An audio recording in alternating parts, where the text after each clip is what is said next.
My name is Ofer Cohen. I'm the founder and president of TerraCRG. We're a commercial brokerage firm focused only on transactions in the Brooklyn market.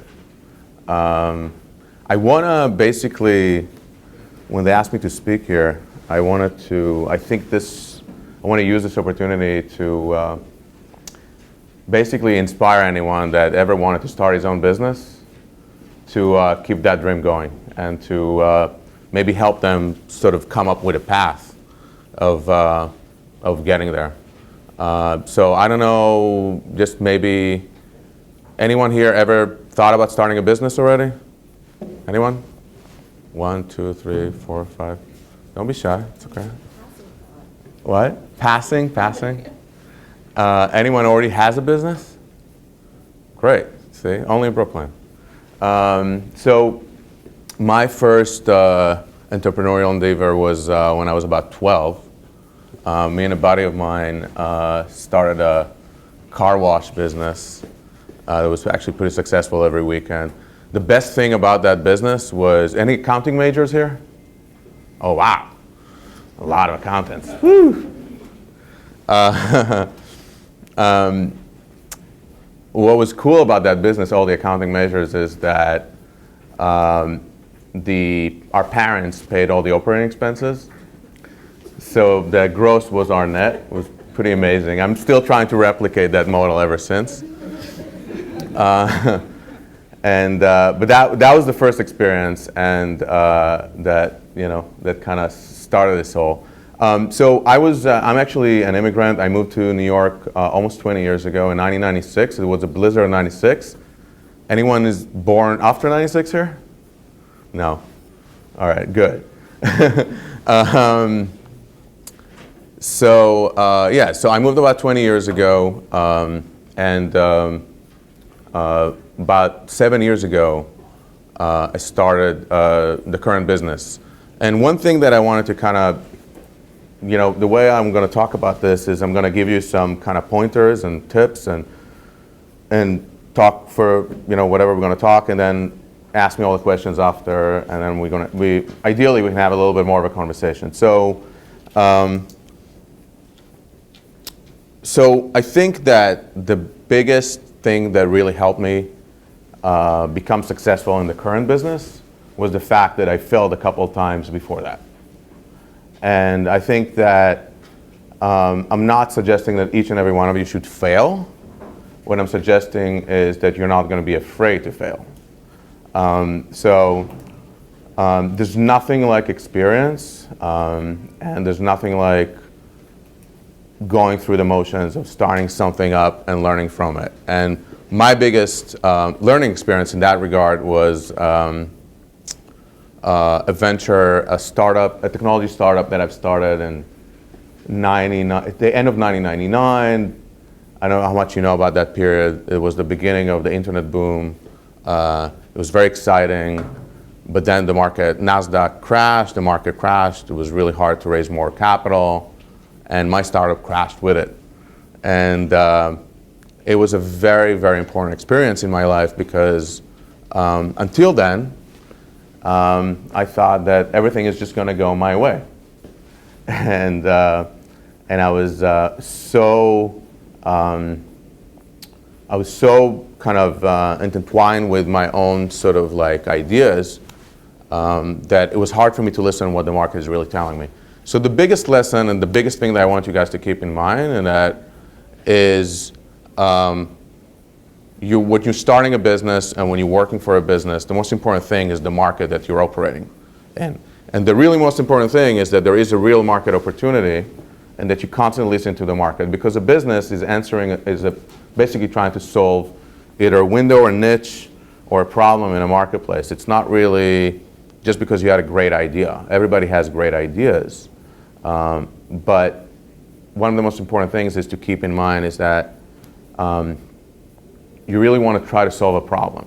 And when you have a real solution and you execute on it well, the market's going to respond, and you have to keep adapting to the market. So with that being said, I'm just going to kind of cycle through some tips, and then we're going to talk a little bit about how it relates to my experience, and then we're going to answer your questions. So The first tip that I want to cover is you need to set up a big goal for yourself, but you need to start really, really small baby steps. You know, at the end of the day, not just when you're starting a business, also when you're starting your career. Just think as big as possible, but realize that in order to get to the big, you have to start really, really small. So when we started, we're now a company that's hopefully going to be in the 10 million revenue range next year. We have 25 employees. We're the number 2 commercial brokerage firm in Brooklyn. We've done $300 million of transactions last year. We're pretty successful, but we started just me and my partner in a little second-story garage, if you will, in Sunset Park, just the 2 of us, and really built the business from there. Luckily for us, in a way, we started right into the recession that started in 2008. So we couldn't really grow too quickly because the market really was holding us from growing too quickly. So that was actually very lucky because it gave us 2 or 3 years to really develop our business and to really carve our niche and to really understand what we're doing and how we're doing it. Obviously, we didn't get into it without, you know, a clear business plan and a vision, and we knew what we wanted to do, but we adapted to the market, right? We knew we want to be where we are today. We knew we want to be the leaders of the Brooklyn real estate market, but how do you really get there? You're not going to get there in 1 year, you're not going to get there in 6 months, you're going to get there even 3 years. So we designed the path. We hoped it's going to take 10 years. It ended up being actually, despite of the recession, after 5 years, we got to where we wanted to be. And now we're taking it and, you know, now we're growing a business, taking it to the next level. But in those startup phases, it's really important to be humble and like I said, set up a big goal, but start really small. When you start a business, there's going to be a lot of people that are going to tell you it's never going to work. This is going to be, actually, in anything you would do in life that you have high aspirations, you're going to find a lot of naysayers. You know, oh, I want to be a billionaire. Oh, you a billionaire? No way. That's too high, yeah. So I think that one of my biggest thing is if you hear them saying no, you know that you have a real good big goal for yourself. If people are just kind of like, oh, okay, that makes sense, it's not big enough. You have to dream bigger. When people starting to say no, that's never going to happen, how are you going to do this? Come on. Then you know that you set yourself on a big track. And you know, I'm going to try not to say this more than once, but you're still very, very young. You should set yourself the biggest goal that you can. And just dream big and just don't listen to anyone that tells you no. When we started our company, people were kind of laughing at us because, you know, the market was operating. There were already people established in the market. There were companies from Manhattan trying to do business in Brooklyn. There were a lot of local brokers that have been operating in this marketplace for 20 years. There's very established players. And it was just the 2 of us. And people said, like, what are you trying to do here? Like, are you kidding me? That's never going to work. And it's very, very important not to listen to this. It's very important to stay focused on your goal and to stay focused on what you believe. And if you really believe in yourself, and if you really have a good market opportunity, you will succeed.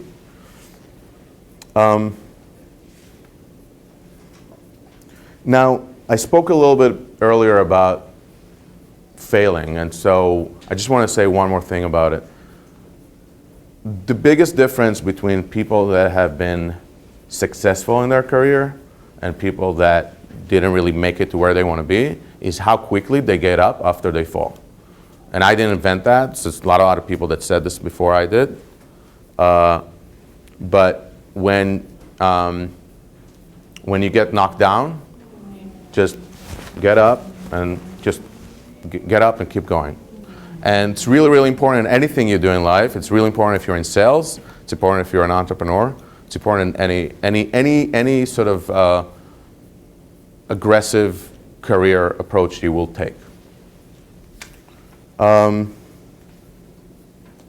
So, you know, within the context of that, just don't be afraid to make mistakes, because the worst thing can happen is you just made a mistake and you just learn from it. So it's important to experiment. It's important to go with your gut. Sometimes your gut is right and sometimes it's wrong. But the worst that can happen is you're going to make a mistake. It's not the end of the world. But if you're not going to take a shot, you're never going to have a chance to succeed. So it's better that you take a shot and take multiple shots, and maybe you make a mistake and maybe you're not going to hit it, than not taking a shot at all. And that's important in anything you would try to set to yourself. I just want to give you an example. Last week, we're competing against other firms. We've been on the phone with a big developer that owns a $50 million property in downtown Brooklyn, not too far, a few blocks away from here. And our goal in that conversation was to try to see if they would be interested in selling that site and to see if we would be considered for the assignment. And in the conversation, they basically told us, look, we already, pretty much, it's too late. It's too late that, you kind of came to us too late. We already kind of decided to go with someone else. We appreciated it. We love you. But it's a little bit too late. And I said, well, you know what? I appreciate it. I get it that maybe you think like you're going to go with someone else, with our competitor. But why don't you just take a meeting tomorrow? You have nothing to lose. I mean, worst case, I'm sure you have something to learn from me. Let's take a meeting. I understand you're not going to give me the assignment. Let's just take a meeting. Can we do that? Sure. Of course, you come meet us. Took the meeting the day after. I'm telling you, this was last Wednesday. We're on the phone on Tuesday. We went to meet them at 1 p.m. on Wednesday and met them for 2 hours. It was a great presentation. We made the points that we wanted to make.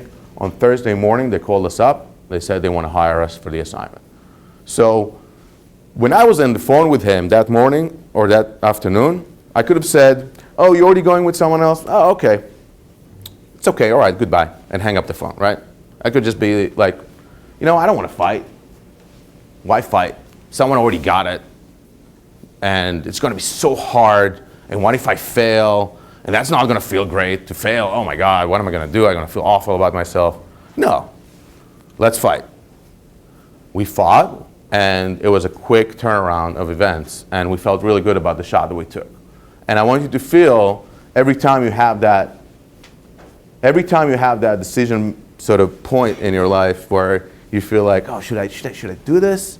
Do it. Every time you're asking yourself, should I do it? Do it.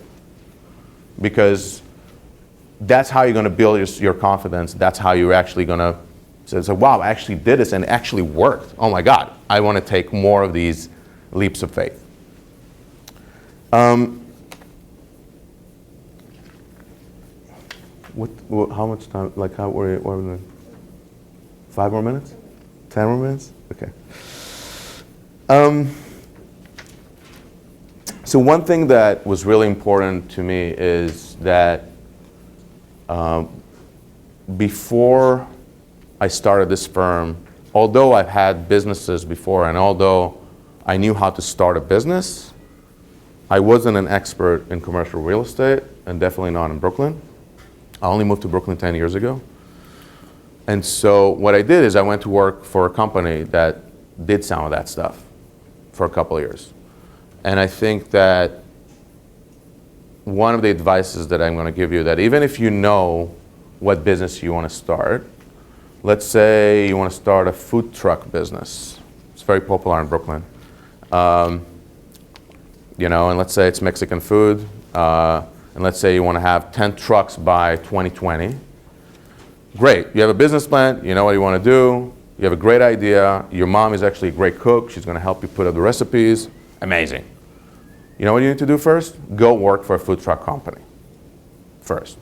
Just do this 6 months, 12 months, go prepare the burritos, go drive the truck, do whatever you need to do, and then start your own food truck business. Because why not, right? There's much less risk taken by actually working for someone else, learning how to make burritos and actually perfecting the way that you sell food out of the truck. When you come to start your own business, you're much more prepared. You already answered a lot of the questions to yourself. You know how things work. You know where to get the ingredients for cheap. You know, it's like, why learn on yourself if you can learn on someone else, right? The second thing that I want to say is that just try to find, no matter what you're going to do when you graduate, just try to find a good mentor. It's really, really important to attach yourself to people you believe in, attach yourself to people you respect, admire, and you can learn from, and people that actually want to give you that attention. You know, I've had great mentors in my life, and I also had awful mentors in my life. You know, and if you go work for someone, that could be your mentor, but mentors are all over.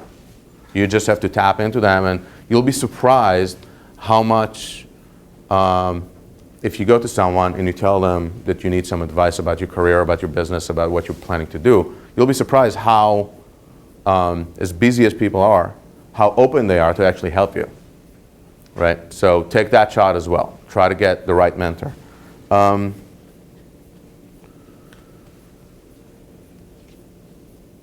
I think that a lot of people pay a lot of attention in business to timing, right? If you start a business at the right time, if you have the right idea at the right time, if you met that person at the right time. Timing is important. Timing is almost everything. But my experience has been that if you give yourself more time, you have more opportunities for the timing to be perfect, right? So I'll give you an example. In 2000, when I had that startup, basically the concept and the product that we were working on was like a video streaming platform, kind of like YouTube, right? And that was way ahead of the game.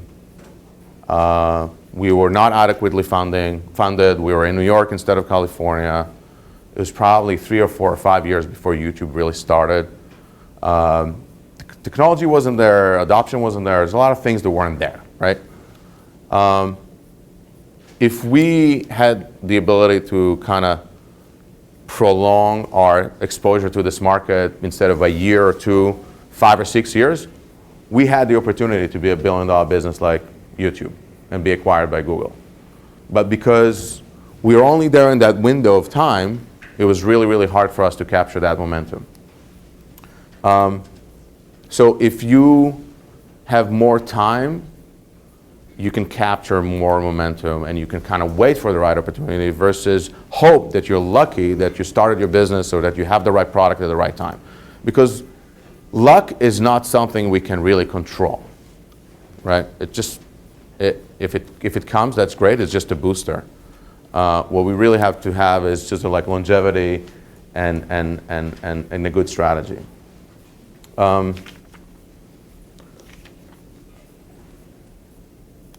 So one of the other things that I learned is that you have to try to remember to be humble, even when you're successful, and especially when you meet new people. And there's always even if you're the smartest person on the planet, there's always a person that's either smarter or faster than you. And you have to try to surround yourself with smart, fast, hardworking people. And when you start a business or when you start a team or when you work in a new environment, you want to try to surround yourself with these kind of people that you can work well with and people that you can learn from. So when I'm hiring, I'm not necessarily looking for people that are less smart than me or less qualified than me. I'm actually looking for people that are better than me in a lot of ways because they can help me do things that I can't do, and they can teach me how to do things that I may not be able to get to. So I think it's something very important to keep in mind. I don't know how much you guys sort of spoke about this stuff, and I think everybody's talking about networking. Networking is really important, right? I think networking is important, but I think when you're networking, you have to really try to not just network for the purpose of, and I don't know how much you guys have done this, but not just network for the purpose of collecting business cards, but really network for the, like when you meet a new person, try to really understand what this person is about, and then try to make a real connection with this person, and see if you can help that person in one way or another, if you can add value to that person, and that's going to come back to you. So when you think about networking and creating relationships that really going to be like stay with you for the rest of your lives, you have to think about it as like planting seeds. So the way we're setting up our relationships is we're meeting people, new people all the time, and we don't necessarily know if this person is going to be valuable to our business, but what we're trying to do is offer something that we could be valuable to them. And what we do is we give them a lot of market information and we try to educate them, and it does a bunch of things, right? First, it gives them a feeling like they're talking to someone that knows what he's talking about, because he has a lot of market expertise, and a lot of information, a lot of data they can share. And two, it really helps them to think about their real estate and to think about their properties, to think about what they want to do. And we're not asking anything back. We're not selling this information, right? But every time we do this in a meeting or in a phone call or in an email, we're planting a seed. And that seed may come back to us because they're going to remember that, this person actually gave them valuable information. So you want to try to plant these seeds wherever you go. And each one of us, even when we're young and we don't have that much experience, we have something to give the other person. So try to give before you ask, before you take, right? If you surround yourself with a bunch of givings, things are going to start coming back to you.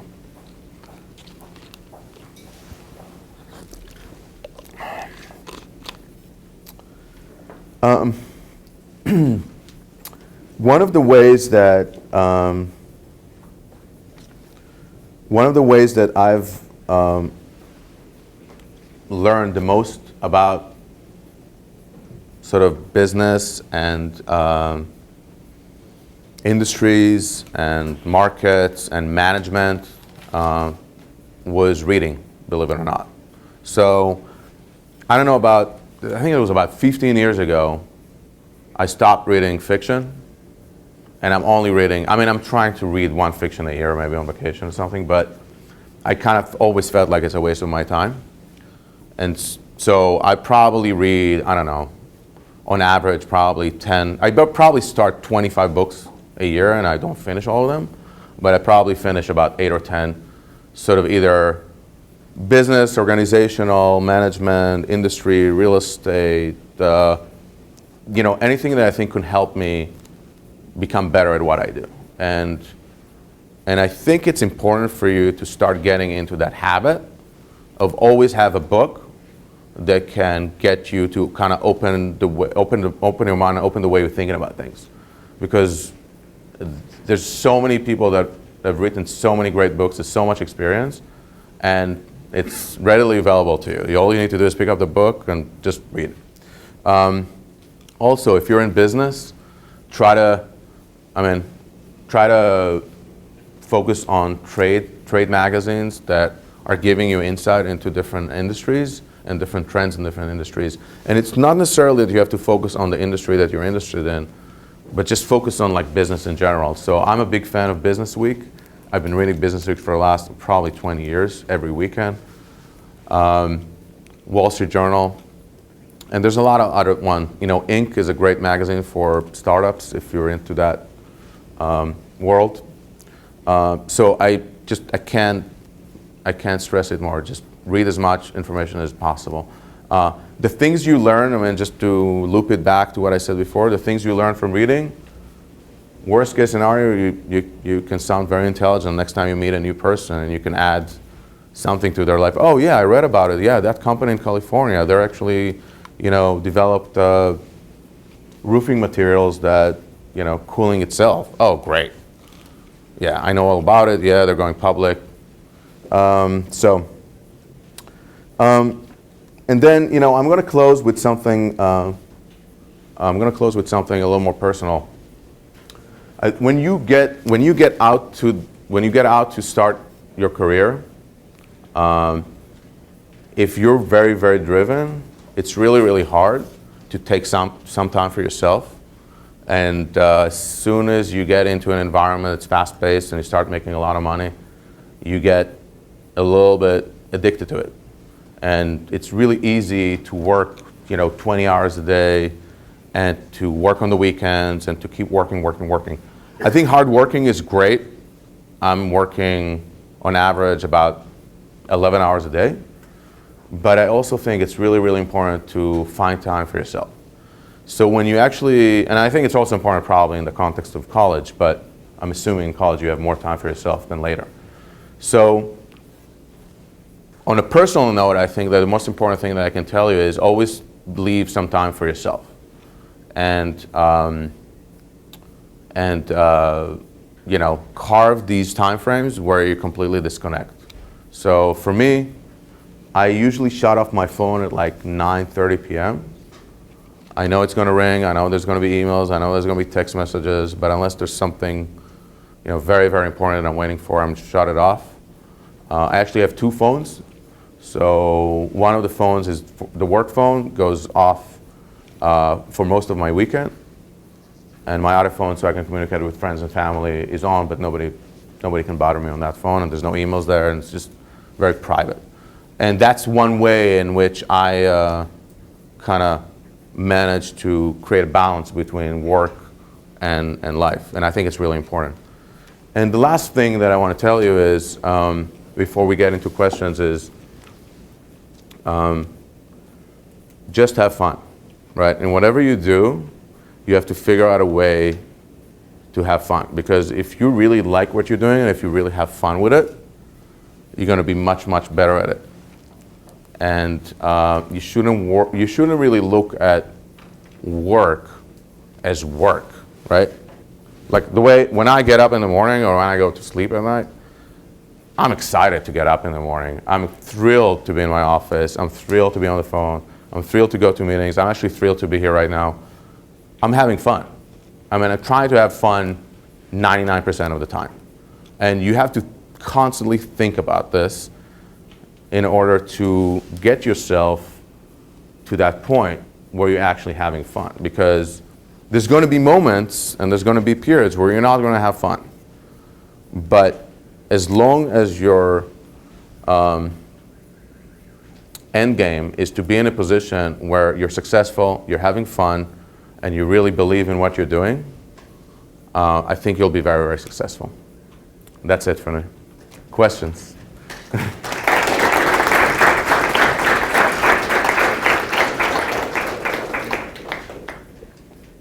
Any questions? Yes. If there was one thing that you would change or do differently when you started your business, what would it be? Things that were in my control, right? I would not start it right before the recession. Actually, I would probably do that again. That's a good question. I would have a little bit more cushion. I would actually have a little bit more funding than what I had. I think we cut it a little bit too tight. So always, look, it worked out, right? So I mean, I can't, it's hard to talk about this, but at the end of the day, I feel like you're always going to need more liquidity and more funding than you think you would need. So I don't want you to lose your sort of naivete and starting a business. I want you to be naive about it and say, oh, I'm going to make it. But at the same time, I also want you to think that if you think you need $100,000 for something, it's probably $250,000. And if you think that your first customer is going to pay you after 6 months, probably going to be 9 to 12 months. One logistical mistake that we've made, I think, initially was we took an office space. Initially, we took an office space that we didn't think that is going to be that necessarily like long term but I think office environment and work environments are very, very important. They're very important for the people that come to meet you, for the people that come work for you, and the location of that office is also very important. So I think that, if I would do it today, probably I would go to one of those WeWorks. I don't know if you guys are familiar with it. I highly recommend it because A, they're usually well located.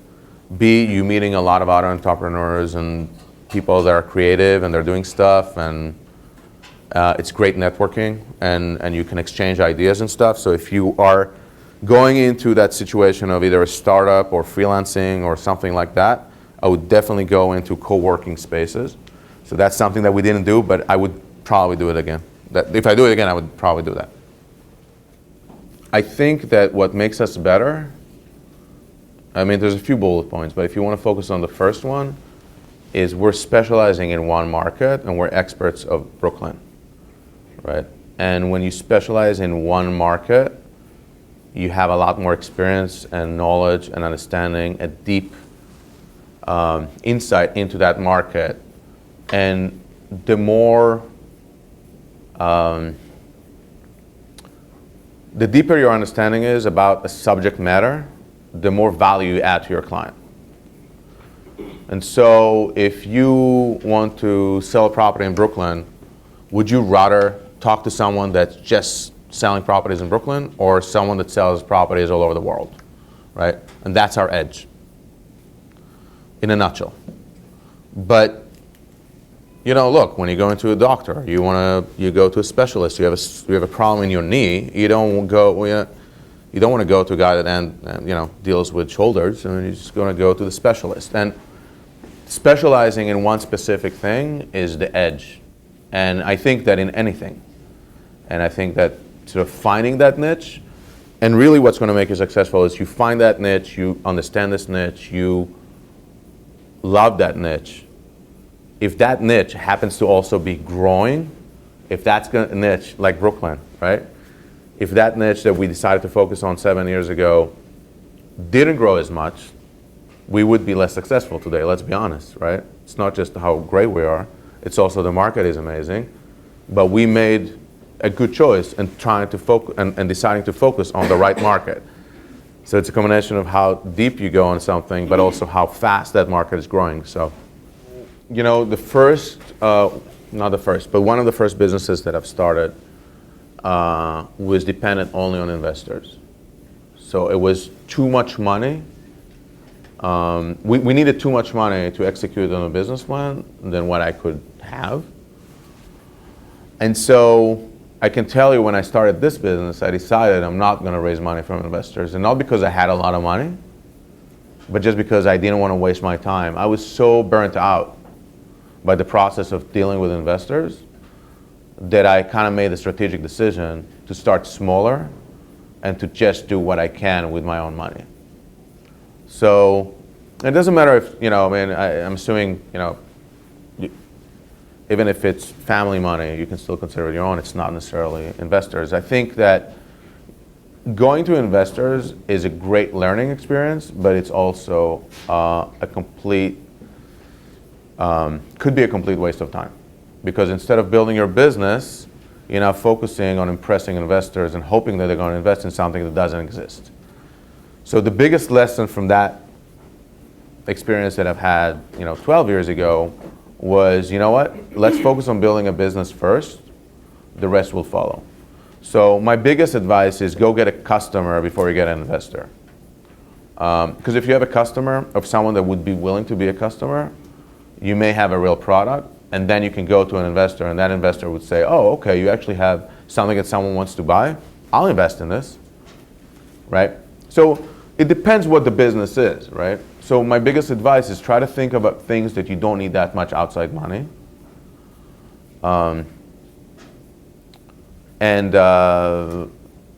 Raising money can be very easy for some people, for your question, and very, very hard for some people. And it's not because of how smart or good they are or how great their idea is.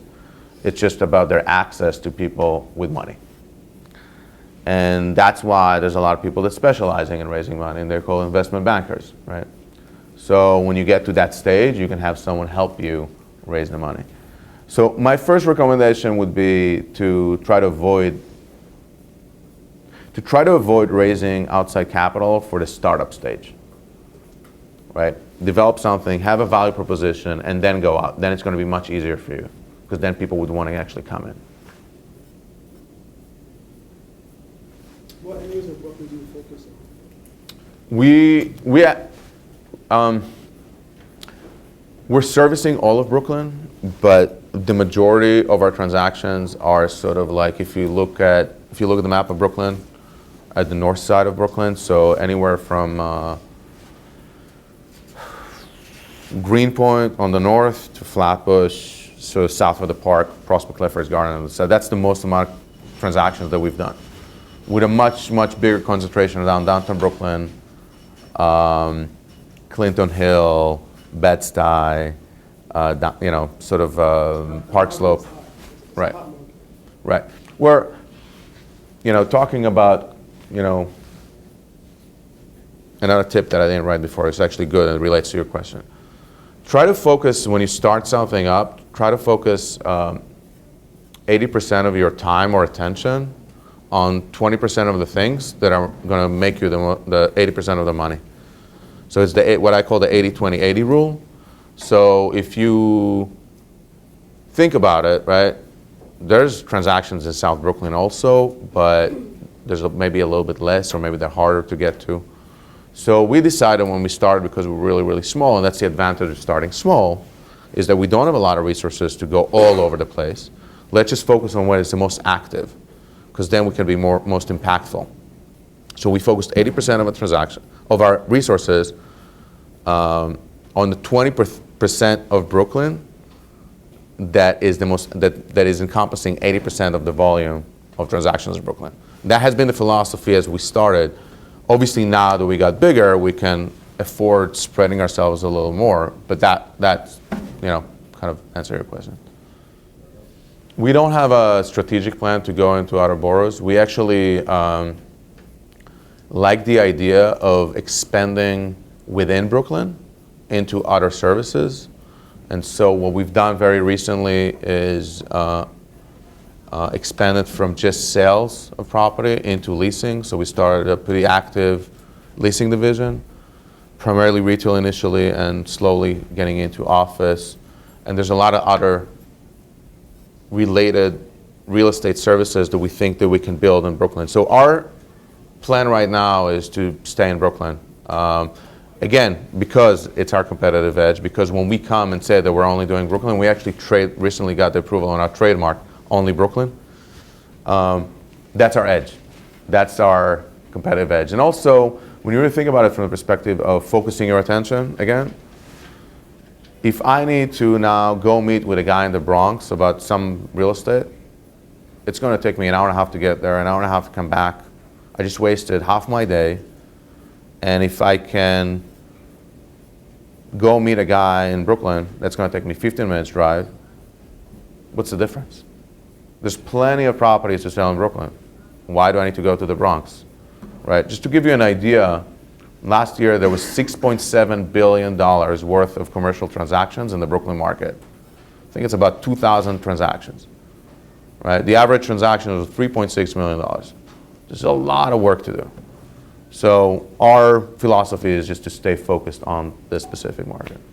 So when I kind of decided to, so at the beginning of the 2000s, when my experience with tech was a little disappointing, I asked myself a question: am I staying in New York City or am I moving to California?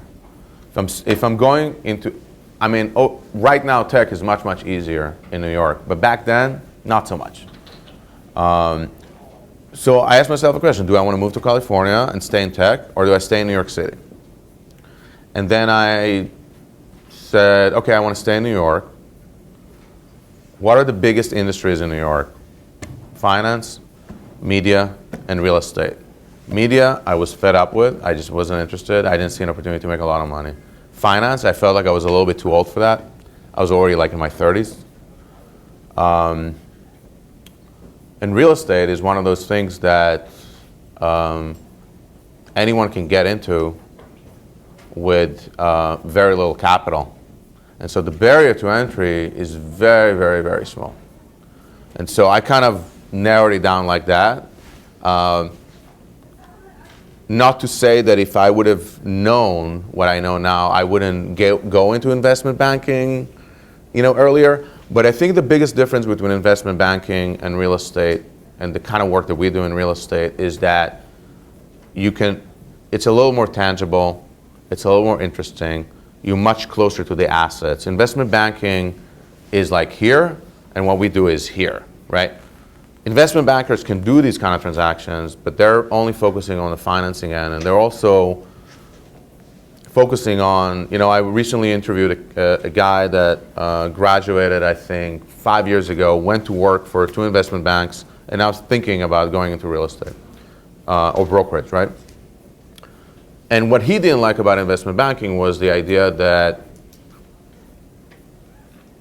the firm that he's working on is managing assets, real big real estate portfolios all over the US. So it's really hard for him to really to develop an expertise that's going to be valuable to someone, right? Because he on Monday morning goes to Ohio, and on Thursday he ends up in California, and it's just like a mess, and it's just like the numbers, and it's very high level. He doesn't get to really understand and the real estate itself. And I think when you work in a commercial brokerage capacity, especially in a market like Brooklyn that's so dynamic, you get to touch and feel it a lot more. You understand it a lot more. So especially if you want to become a developer, it's probably a much better path than investment banking, just because it's faster. You're going to learn the first year in a commercial brokerage. You're going to learn so much more than in investment banking, because you're going to be concentrated again. You're going to be focused on one thing. So that's